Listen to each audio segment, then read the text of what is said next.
Kadang, cinta tidak selalu harus dimiliki untuk berarti. Ada cinta yang datang hanya untuk menyembuhkan dan pergi saat tugasnya selesai. Aku pernah takut kehilangan, tapi kini aku tahu.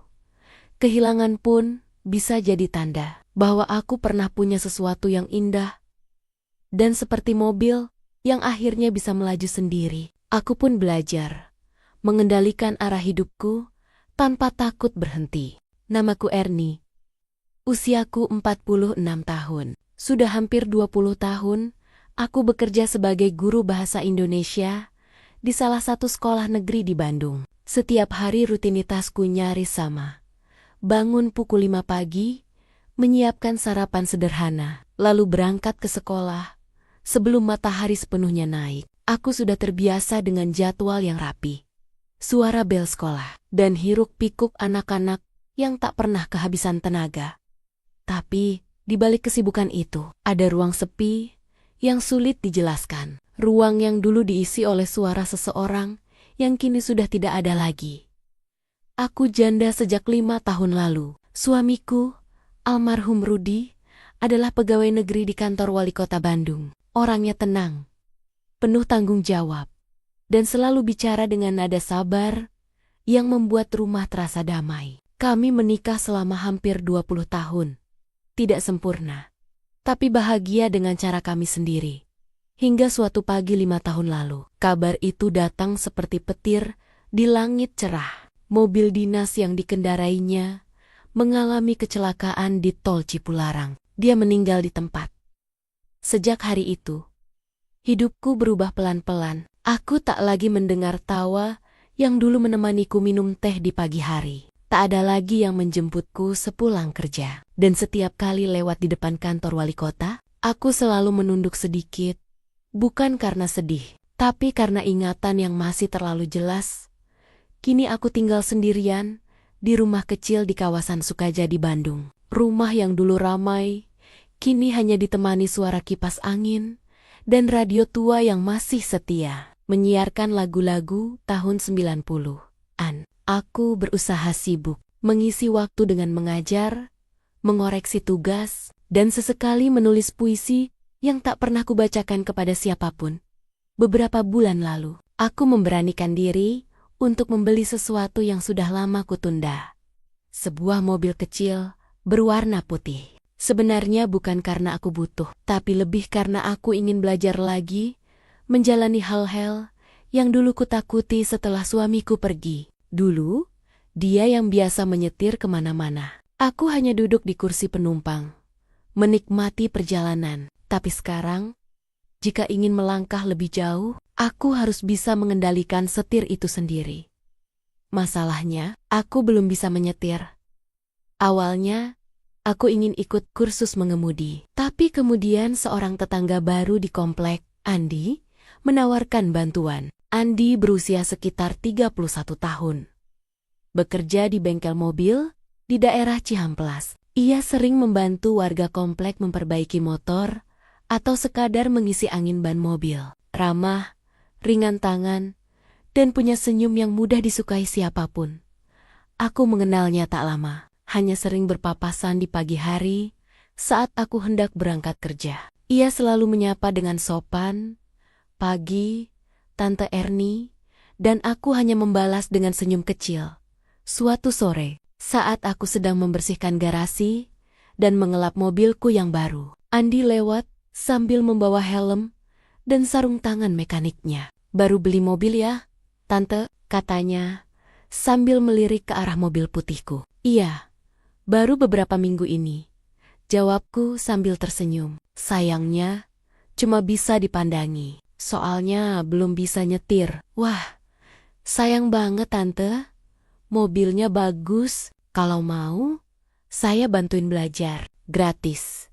Khusus warga sebelah rumah." Aku sempat tertawa kecil. "Ah, kamu bercanda ya? Serius Tante? Mobil Matiz kan? Gampang banget. 2 kali latihan, juga langsung bisa." Aku menatap wajahnya sejenak. Entah kenapa, nada suaranya terdengar meyakinkan. Dan jujur, sudah lama aku tidak mendengar seseorang berbicara padaku dengan nada yang ringan seperti itu. Bukan basa-basi, bukan kasihan, tapi tulus ingin membantu. Kalau kamu gak sibuk, boleh deh, jawabku akhirnya. Besok sore aja, setelah tante pulang ngajar. Siap tante, saya bawain kons kecil buat latihan parkir juga, biar sekalian. Serius, kami sama-sama tertawa kecil. Dan entah kenapa, tawa itu terasa hangat, seperti sesuatu yang baru saja kembali setelah lama hilang. Malamnya, aku duduk di ruang tamu, sambil menatap kunci mobil di atas meja. Cahaya lampu kuning membuat permukaannya berkilau lembut. Benda kecil itu seperti simbol. Sesuatu yang selama ini kulihat hanya dari kursi penumpang, kini harus kupegang sendiri. Aku menarik napas panjang, lalu tersenyum. Mungkin ini saatnya belajar lagi, kataku dalam hati. Bukan cuma belajar menyetir, tapi belajar berani menjalani hidup tanpa seseorang yang dulu selalu di sisi. Namaku Erni. Usiaku 46 tahun. Sudah hampir 20 tahun, aku bekerja sebagai guru bahasa Indonesia di salah satu sekolah negeri di Bandung. Setiap hari rutinitasku nyaris sama. Bangun pukul 5 pagi, menyiapkan sarapan sederhana, lalu berangkat ke sekolah. Sebelum matahari sepenuhnya naik, aku sudah terbiasa dengan jadwal yang rapi. Suara bel sekolah, dan hiruk-pikuk anak-anak yang tak pernah kehabisan tenaga. Tapi, di balik kesibukan itu, ada ruang sepi yang sulit dijelaskan. Ruang yang dulu diisi oleh suara seseorang yang kini sudah tidak ada lagi. Aku janda sejak 5 tahun lalu. Suamiku, almarhum Rudi, adalah pegawai negeri di kantor wali kota Bandung. Orangnya tenang, penuh tanggung jawab, dan selalu bicara dengan nada sabar yang membuat rumah terasa damai. Kami menikah selama hampir 20 tahun. Tidak sempurna, tapi bahagia dengan cara kami sendiri. Hingga suatu pagi 5 tahun lalu, kabar itu datang seperti petir di langit cerah. Mobil dinas yang dikendarainya mengalami kecelakaan di tol Cipularang. Dia meninggal di tempat. Sejak hari itu, hidupku berubah pelan-pelan. Aku tak lagi mendengar tawa yang dulu menemaniku minum teh di pagi hari. Tak ada lagi yang menjemputku sepulang kerja. Dan setiap kali lewat di depan kantor wali kota, aku selalu menunduk sedikit. Bukan karena sedih, tapi karena ingatan yang masih terlalu jelas.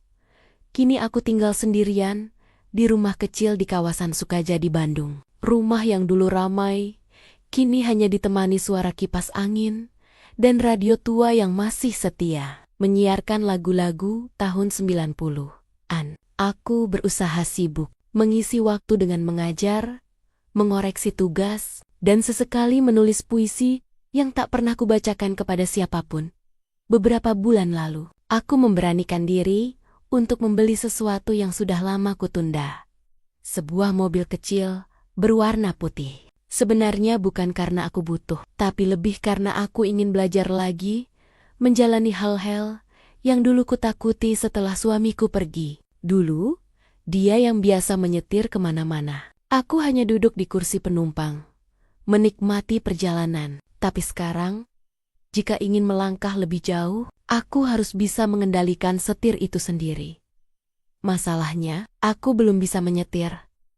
Awalnya, aku ingin ikut kursus mengemudi. Tapi kemudian seorang tetangga baru di komplek, Andi, menawarkan bantuan. Andi berusia sekitar 31 tahun.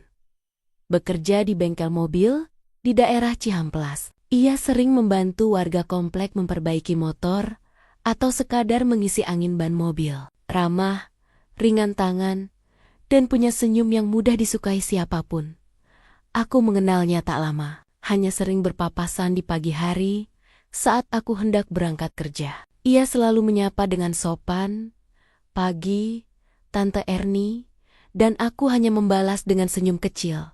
Suatu sore, saat aku sedang membersihkan garasi dan mengelap mobilku yang baru, Andi lewat sambil membawa helm dan sarung tangan mekaniknya. "Baru beli mobil ya, Tante?" katanya, sambil melirik ke arah mobil putihku. "Iya, baru beberapa minggu ini," Jawabku sambil tersenyum. Sayangnya, cuma bisa dipandangi. Soalnya belum bisa nyetir. Wah, sayang banget tante. Mobilnya bagus. Kalau mau, saya bantuin belajar. Gratis. Khusus warga sebelah rumah. Aku sempat tertawa kecil. Ah, kamu bercanda ya? Serius tante? Mobil Matiz kan? Gampang banget. 2 kali latihan, juga langsung bisa. Aku menatap wajahnya sejenak. Entah kenapa, nada suaranya terdengar meyakinkan. Dan jujur, sudah lama aku tidak mendengar seseorang berbicara padaku dengan nada yang ringan seperti itu. Bukan basa-basi, bukan kasihan, tapi tulus ingin membantu. Kalau kamu nggak sibuk, boleh deh, jawabku akhirnya. Besok sore aja, setelah tante pulang ngajar. Siap tante. Saya bawain kons kecil buat latihan parkir juga, biar sekalian. Serius, kami sama-sama tertawa kecil. Dan entah kenapa, tawa itu terasa hangat. Seperti sesuatu yang baru saja kembali setelah lama hilang. Malamnya, aku duduk di ruang tamu. Sambil menatap kunci mobil di atas meja. Cahaya lampu kuning membuat permukaannya berkilau lembut. Benda kecil itu seperti simbol. Sesuatu yang selama ini kulihat hanya dari kursi penumpang. Kini harus kupegang sendiri. Aku menarik napas panjang, lalu tersenyum. Mungkin ini saatnya belajar lagi, kataku dalam hati. Bukan cuma belajar menyetir, tapi belajar berani menjalani hidup tanpa seseorang yang dulu selalu di sisi. Sore itu, matahari belum sepenuhnya tenggelam. Langit Bandung berwarna jingga lembut, dan udara terasa hangat, tidak panas, tapi juga tidak terlalu dingin. Aku baru saja pulang dari sekolah, masih memakai blus dan rok panjang. Ketika terdengar suara motor berhenti di depan rumah, itu Andi. Ia datang dengan membawa tas kecil dan beberapa trafikons oranye yang disusun rapi di tangannya. Sore, tante, siap latihan? Katanya dengan senyum lebar. Kamu niat banget ya, kirain cuman ngomong aja kemarin.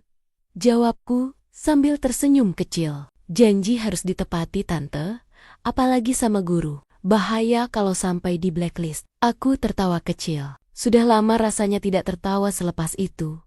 Kami memutuskan latihan di lapangan kecil dekat taman komplek. Tempatnya cukup sepi, hanya ada beberapa anak muda yang sedang bermain bola di ujung lapangan. Aku duduk di kursi pengemudi. Tanganku gemetar memegang setir mobil untuk pertama kalinya. Andi duduk di sampingku. Santai, tapi fokus. Oke tante, tenang aja. Mobil Matiz itu gampang banget. Lihat, ini tuasnya. Panjang, R, and D. Kalau D itu jalan, rem di kaki kiri, gas di kanan. Aku mengangguk, mencoba mengingat, tapi jujur saja, rasanya aneh. Mobil yang selama ini hanya kulihat dari luar, kini ada di bawah kendaliku. Tanganku sedikit basah karena gugup. Tenang tante, jangan tegang, lihat ke depan aja, bukan ke setir. Kamu ngomongnya gampang banget Andi, tapi ini baru napas aja udah deg-deg. Kalau deg-degan, tarik napas dulu. Gini, pelan-pelan. Aku meniru gerakannya. Menarik napas panjang, lalu menghembuskannya perlahan. Lucunya, melihat wajahnya yang serius, malah membuatku sedikit lebih rileks. Nah, bagus. Sekarang injak rem. Pindahin tuas ke D. Oke. Lepas remnya pelan. Mobil mulai bergerak maju. Sangat pelan. Rasanya seperti bayi yang baru belajar berjalan. Antara takut jatuh dan takjub karena berhasil melangkah. Aku refleks menekan rem terlalu cepat. Mobil berhenti mendadak. Andi tertawa kecil. Wah, kalau gini terus, mobilnya bisa trauma duluan sebelum tante lancar. Jangan ngeledek dong. Nggak ngeledek. Kok, santai aja. Semua orang juga pernah mulai dari nol. Aku ikut tersenyum. Ada sesuatu dalam nada suaranya yang menenangkan. Tidak menggurui. Tapi seperti teman lama yang tahu cara membuatku percaya diri lagi. Kami latihan selama hampir 1 jam. Andi mengajariku parkir, mundur, dan belok perlahan di antara kon-kon kecil itu. Beberapa kali, aku hampir menabrak pembatas. Dan setiap kali itu terjadi, ia selalu sabar mengarahkan. Jangan lihat ke bawah, Tante. Fokus ke kaca spion. Mobil itu ngikutin arah tangan, bukan arah takut. Arah takut? Iya. Kadang, orang malah belok ke arah yang dia khawatirkan. Sama, kayak hidup. Kalimat itu entah kenapa membuatku terdiam sejenak. Aku meliriknya dari samping. Dan ia masih sibuk menunjuk arah dengan tangannya. Ada sesuatu di nada suaranya yang dewasa. Meskipun umurnya jauh lebih muda dariku. Setelah latihan selesai, kami berhenti di pinggir taman. Andi menyandarkan tubuhnya di kursi. Sementara aku mematikan mesin mobil dengan napas lega. Gimana rasanya? Kayak naik roller coaster. Jawabku jujur. Tapi Tante udah bagus banget buat pemula. Besok pasti udah lebih lancar. Kamu yakin? Nggak kapok ngajar aku? Kapok. Kenapa? Justru saya senang bisa bantu. Lagi pula, ngajarin Tante itu seru. Aku meliriknya. Ada senyum di bibirnya. Bukan menggoda, tapi tulus. Namun entah kenapa, hatiku jadi sedikit tidak tenang. Seru.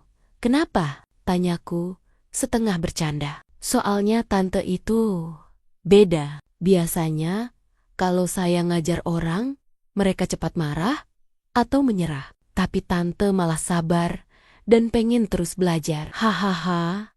Mungkin karena Tante udah sering ngajar juga, jadi tahu rasanya kalau murid susah paham. Kami tertawa bersama, tawa yang ringan. Tapi anehnya, meninggalkan keheningan kecil setelahnya. Angin sore berhembus lembut, membawa aroma rumput dan hujan yang hampir turun. Andi menatap langit. Kalau besok nggak hujan, kita lanjut latihan lagi. Ya, oke. Tapi kali ini, kamu yang harus sabar lebih banyak. Siap, Tante. Saya janji. Dalam perjalanan pulang, aku melihat bayangan kami berdua di kaca spion. Aku yang belajar. Dia yang mengarahkan. Entah kenapa, pemandangan sederhana itu terasa hangat di dada. Bukan karena aku mulai bisa menyetir, tapi karena untuk pertama kalinya dalam waktu lama, aku merasa ada seseorang yang dengan sabar menunggu aku berani maju. Kadang, pelajaran yang sederhana justru menyentuh bagian hati yang paling dalam. Karena saat seseorang mengajarimu bagaimana melangkah dengan tenang, bisa jadi dia juga sedang mengajarkanmu bagaimana percaya lagi pada hidup. Sudah hampir 2 minggu, aku belajar menyetir dengan Andi.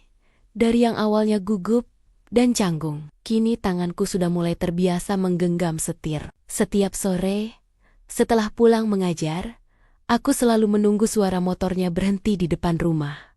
Suara yang entah kenapa, kini terasa menenangkan.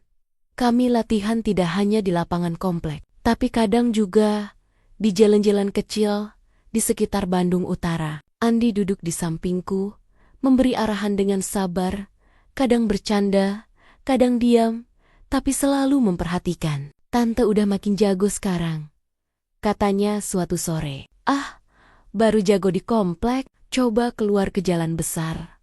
Bisa gemetar lagi. Ya makanya, besok kita coba ke jalan raya. Tapi tenang, saya di samping kok. Aku tertawa kecil. Kamu kayak pelatih pribadi aja, Andi. Kan tante murid istimewa. Jawabnya cepat, disertai senyum kecil yang membuatku mendadak salah tingkah. Aku pura-pura sibuk menatap ke depan. Tapi dalam hati, entah kenapa, ada sesuatu yang bergetar. Perasaan yang tak pernah kupikirkan sebelumnya. Malamnya, aku duduk di ruang tamu sambil memandangi handphone. Chat terakhir darinya hanya pesan singkat. Sampai rumah Tante, aku membalas. Udah, makasih ya Andi. Lalu, hening. Tapi anehnya, aku menunggu. Padahal, tak ada yang perlu ditunggu. Aku menyadari sesuatu. Aku mulai menanti pesannya, senyumnya, dan caranya memandangku dengan tatapan tenang itu. Sebuah kebiasaan baru yang membuat malam terasa lebih hangat, tapi juga menakutkan. Aku mencoba menepis pikiran itu. Aku tahu batasnya. Aku tahu siapa diriku.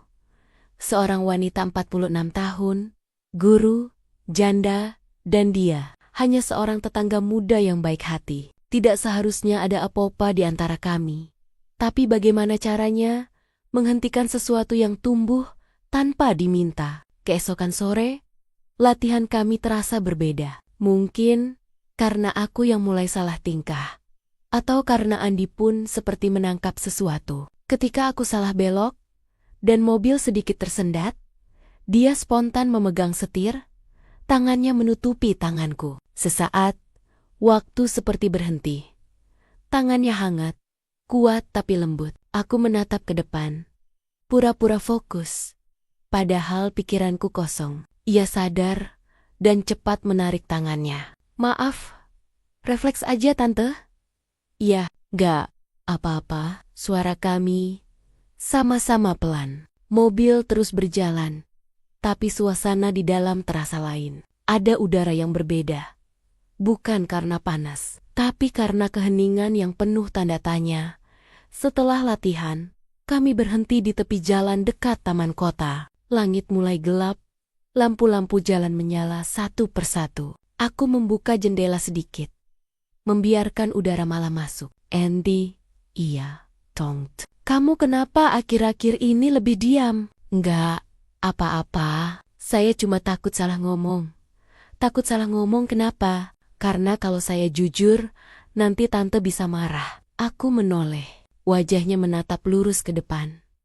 Tapi aku tahu, kata-kata itu bukan bercanda. Andi, saya tahu posisi saya siapa. Tante cuma tetangga, dan saya cuma bantu. Tapi, jujur aja, saya nyaman tiap bareng tante. Aku terdiam, ingin menolak, tapi kata-kata itu terlalu jujur untuk disangkal. Suara di dadaku berdentum lebih cepat, tapi mulutku tak sanggup menjawab. Kamu jangan ngomong gitu, ucapku akhirnya, pelan tapi tegas. Maaf tante, tapi saya nggak bisa pura-pura lagi. Aku menarik napas panjang. Andi, kamu baik, tapi jangan buat semuanya jadi salah. Saya nggak mau bikin salah tante, saya cuma mau jujur. Hening, hanya suara angin malam yang masuk lewat jendela. Aku menunduk, menatap tanganku yang gemetar kecil. Kamu tahu kan, bedanya kita jauh, umur, tante, umur, posisi, dan pandangan orang. Kalau cuma umur, waktu juga bisa nutup jarak itu tante. Aku menatapnya, dan di balik senyumnya yang tenang, aku melihat sesuatu yang tidak bisa kuabaikan. Ketulusan yang membuat dinding pertahananku mulai retak.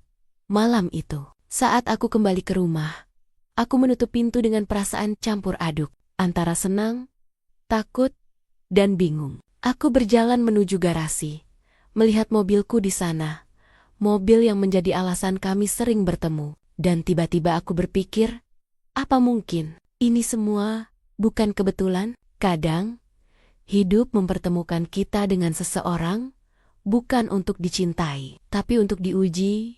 Apakah kita masih tahu cara menahan diri? Dan malam itu, aku mulai mengerti bahwa yang paling sulit bukan belajar menyetir, tapi belajar berhenti saat hati sudah mulai melaju terlalu jauh.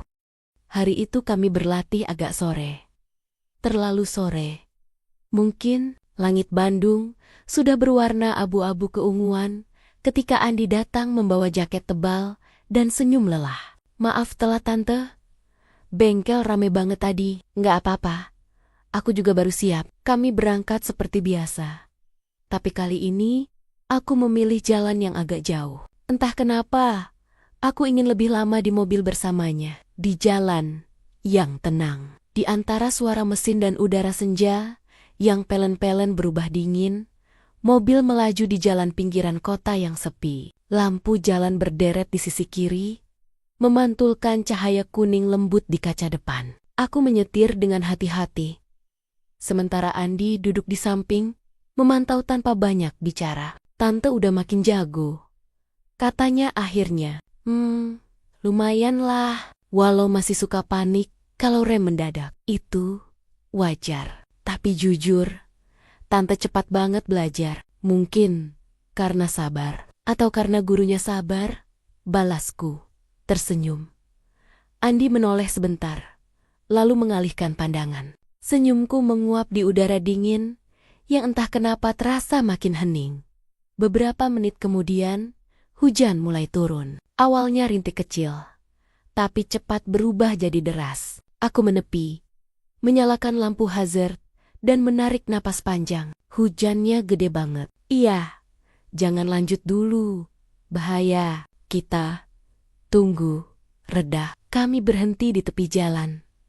Tempat yang sepi. Di antara deretan pepohonan dan suara hujan yang menghantam atap mobil dengan ritme tak teratur. Di luar gelap, di dalam mobil hangat tapi sunyi.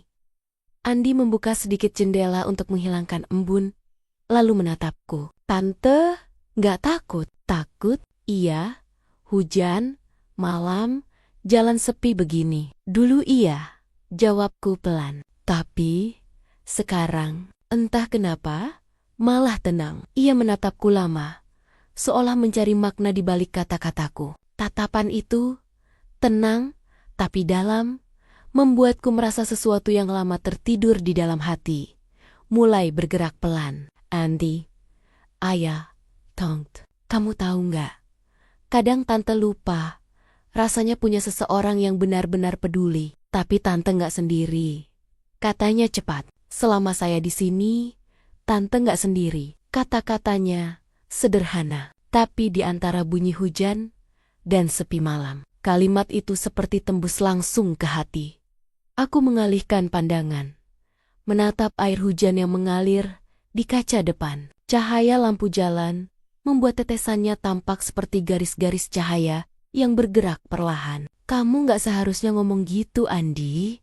Kenapa? Karena bisa bikin orang salah paham. Atau karena bisa bikin orang sadar kalau dia udah terlalu lama menutup hati? Aku menoleh cepat, dan untuk sesaat, mata kami bertemu.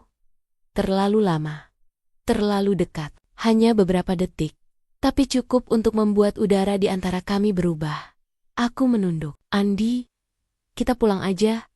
Ya, iya Tante. Tapi kami berdua tetap diam. Tak ada yang bergerak. Suara hujan di luar seperti menahan waktu. Memberi ruang bagi sesuatu yang seharusnya tidak tumbuh. Tapi sudah terlanjur ada. Setelah beberapa menit, aku menyalakan mesin lagi. Mobil melaju perlahan, menembus hujan. Jalanan licin, lampu-lampu kota memantul di genangan air, menciptakan bayangan yang berkilau. Andi tetap diam di sampingku. Tapi sesekali aku bisa merasakan tatapannya. Di sebuah tikungan, mobil sedikit tergelincir. Aku refleks menekan rem terlalu keras. Andi segera memegang tanganku di setir. Tenang Tante, jangan panik. Tangannya masih menempel di atas tanganku. Hangat, kokoh. Aku ingin menariknya, tapi tidak bisa. Ada sesuatu dalam kehangatan itu yang membuatku takut sekaligus tenang. Pada waktu yang sama. Udah aman, katanya pelan. Aku hanya mengangguk, tapi hatiku berantakan. Kami sampai di rumah dalam diam. Hujan masih turun ketika aku mematikan mesin. Andi melepas sabuk pengamannya, tapi tidak langsung keluar. Tante? Iya, saya tahu. Ini mungkin salah waktu. Tapi, saya cuma mau bilang, saya nggak pura-pura peduli. Aku tidak menjawab. Aku hanya menatap lurus ke depan. Ke kaca yang basah oleh hujan. Dalam bayangan itu, aku melihat wajahku sendiri. Dan sesuatu di balik mataku yang tak ingin kuakui. Andi membuka pintu, lalu menoleh lagi sebelum pergi. Hati-hati, Tante. Dan malam itu, aku tahu satu hal. Ada hal-hal yang bisa kita kendalikan dengan tangan, tapi tidak dengan hati. Kadang, batas antara perhatian dan perasaan begitu tipis, sampai kita tak tahu kapan mulai melewatinya. Dan malam itu, di tengah hujan dan jalan sepi, aku belajar satu hal penting, bahwa tidak semua yang hangat harus kita peluk. Sudah seminggu sejak malam hujan itu, aku dan Andi belum bertemu lagi. Tidak ada pesan, tidak ada suara motor berhenti di depan rumah. Hanya keheningan. Dan entah kenapa, justru itu yang membuatku gelisah. Awalnya aku pikir aku akan merasa lega. Ternyata tidak. Rasanya seperti kehilangan sesuatu yang tidak pernah kumiliki. Setiap sore, tanpa sadar aku masih menoleh ke arah gerbang, menunggu suara yang sama. Dan ketika tidak ada apapun, aku menunduk, menegur diri sendiri dalam hati. Sudahlah, Ernie. Ini memang harus berhenti. Aku mengulang kalimat itu setiap hari. Seperti mantra untuk menenangkan hati yang tidak mau diam di sekolah. Aku berusaha lebih sibuk dari biasanya. Mengoreksi tugas murid sampai malam, ikut rapat yang sebenarnya tidak penting, dan bahkan membawa pekerjaan ke rumah hanya agar pikiranku tetap penuh. Tapi setiap kali aku melihat mobil putih di garasi, semua kenangan itu kembali. Tawa Andi, cara dia memanggilku tante dengan nada hangat, dan cara dia diam ketika hujan turun, mobil itu kini lebih sering kutinggalkan. Aku kembali naik ojek ke sekolah, seolah menghindar dari sesuatu yang tidak bisa kujelaskan. Sampai suatu sore, saat aku sedang menyiram tanaman, suara yang kurindukan itu akhirnya terdengar lagi. Motor hitam berhenti di depan pagar. Andi berdiri di sana, menatapku dengan senyum yang sama, tapi matanya tampak lebih ragu. Sorry, Tongt. Andi, suaraku nyaris bergetar. Udah lama gak kelihatan. Iya, saya sengaja gak kesini dulu. Takut tante marah. Kamu gak salah kok. Cuma mungkin memang butuh waktu. Ia mengangguk pelan. Saya ngerti tante, tapi saya gak bisa pura-pura biasa aja. Saya kangen latihan, saya kangen ngobrol. Aku terdiam. Kata kangen itu menampar perasaanku sendiri, karena aku tahu aku juga merasakan hal yang sama. Tapi jika aku membiarkannya tumbuh, semuanya akan berakhir lebih rumit dari yang bisa kutanggung. Andy, ayah, Tongt, kita berhenti dulu. Ya, belajarnya, maksud tante, berhenti? Kenapa? Karena tante takut salah paham, berubah jadi salah langkah. Ia menunduk. Suaranya pelan. Tante pikir saya cuma main-main? Bukan. Tante tahu kamu tulus. Justru karena itu, tante harus hati-hati. Andi mengangkat wajahnya. Saya nggak minta opo-opa tante. Saya cuma pengen ada di dekat tante. Nggak lebih. Kadang, justru itu yang paling berbahaya. Andi, karena nggak lebih bisa berubah kapan aja, tanpa kita sadari. Kami sama-sama diam. Hujan kecil mulai turun lagi, menimpa daun di halaman. Aku menatapnya. Pemuda yang baik, tulus, dan entah bagaimana sudah membuat hidupku yang tenang jadi berwarna lagi. Tante, katanya pelan. Iya, kalau suatu hari tante butuh saya nggak akan kemana-mana. Ia tersenyum, lalu melangkah pergi pelan di bawah rintik hujan. Aku berdiri di tempat, menatap punggungnya sampai hilang di tikungan. Air mata jatuh tanpa bisa kutahan. Malamnya, aku duduk di ruang tamu sendirian. Lampu redup, radio tua menyala pelan, memutar lagu lama yang membuat suasana makin sendu. Aku menatap jendela yang dipenuhi embun dan bayanganku sendiri di kaca. Ernie, kamu ini lucu. Gumamku sendiri. Baru sadar hidup bisa bergetar lagi, malah takut jatuh. Aku tahu, aku tidak mencintainya seperti remaja mencintai pertama kali. Aku hanya menemukan sesuatu yang membuatku merasa hidup lagi. Diperhatikan, didengarkan, dihargai. Tapi apapun namanya, itu tetap berbahaya jika dibiarkan. Aku menatap kunci mobil di atas meja. Mobil yang dulu jadi alasan kami dekat, kini jadi pengingat bahwa tidak semua yang membuatmu bahagia bisa kamu pertahankan. Aku memejamkan mata, menatap lenggit-lenggit sambil berbisik pelan. Mungkin memang begini caranya Tuhan menguji, bukan lewat kehilangan, tapi lewat kehadiran yang salah waktu. Kadang, cinta datang bukan untuk dimiliki, tapi untuk mengingatkan bahwa hati kita masih bisa bergetar. Tapi kalau sesuatu indah datang di waktu yang salah, mungkin bukan untuk dijalani, melainkan untuk disyukuri, lalu dilepaskan. Dan malam itu, aku belajar bahwa mencintai diam-diam pun bisa jadi bentuk kesetiaan kalau dilakukan dengan cara yang benar. Waktu berjalan pelan, tapi pasti. Sudah hampir 3 bulan sejak hari terakhir aku melihat Andi di depan pagar rumah itu. Sore, dengan rintik hujan, ketika ia tersenyum dan berkata, "Kalau tante butuh saya nggak akan kemana-mana." Sejak hari itu, aku benar-benar belajar hidup tenang lagi. Tidak ada suara motor yang berhenti di depan rumah. Tidak ada obrolan sore di dalam mobil. Dan tidak ada tawa ringan yang dulu mengisi jeda di antara kelelahan. Tapi entah kenapa, kali ini aku tidak merasa sepi seperti dulu. Mungkin karena aku sudah berdamai, bukan dengan kehilangan, tapi dengan perasaan yang sempat tumbuh tanpa sengaja. Mobilku kini sering kugunakan. Setiap pagi, aku menyetir sendiri ke sekolah, melewati jalan yang dulu kami lalui bersama. Di setiap belokan, ada ingatan kecil tentang bagaimana Andi mengajarkan aku untuk tidak panik. "Lihat ke depan, Tante." Mobil itu ngikutin arah tangan, bukan arah takut. Kalimat itu masih terngiang di kepalaku. Dan kini, aku mengulanginya dalam banyak hal, bukan hanya saat menyetir, tapi juga saat hidup terasa berat. Aku belajar untuk menatap ke depan, bukan ke masa lalu. Suatu pagi, aku mampir ke bengkel tempat Andi bekerja, bukan karena mobilku bermasalah, tapi karena aku ingin memastikan kabarnya baik-baik saja. Bengkel itu ramai, suara mesin, tawa para mekanik muda, dan aroma oli yang khas. Saat aku berdiri di depan pintu, seseorang menoleh. Andi, wajahnya sedikit lebih lelah, tapi matanya masih sama, tenang dan jujur. "Tante Erni," katanya pelan, seperti tak percaya aku benar-benar datang. "Hai, Andi.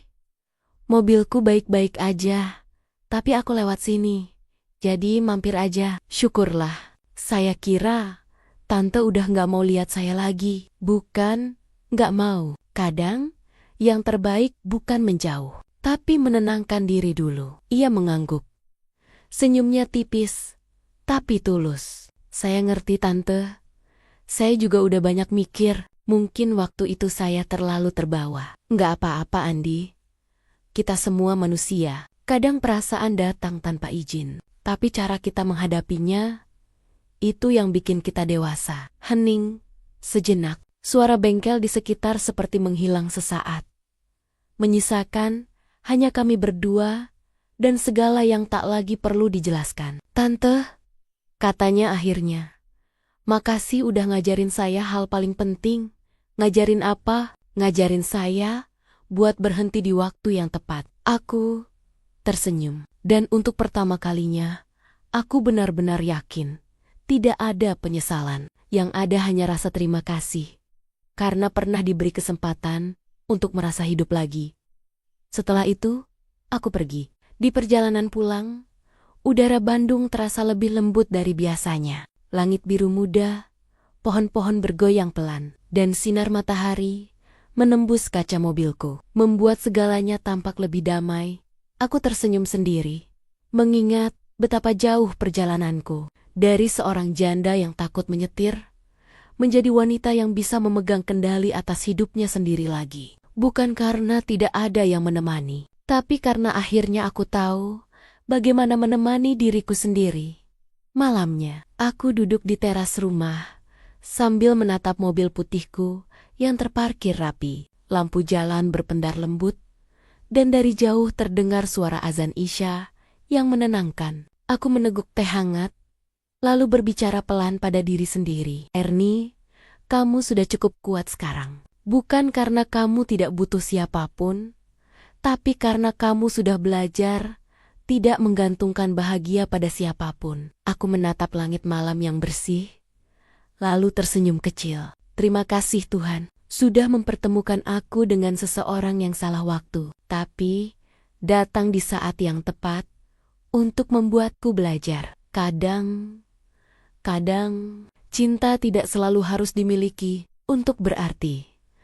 Ada cinta yang datang hanya untuk menyembuhkan dan pergi saat tugasnya selesai. Aku pernah takut kehilangan, tapi kini aku tahu. Kehilangan pun bisa jadi tanda bahwa aku pernah punya sesuatu yang indah dan seperti mobil yang akhirnya bisa melaju sendiri. Aku pun belajar mengendalikan arah hidupku tanpa takut berhenti.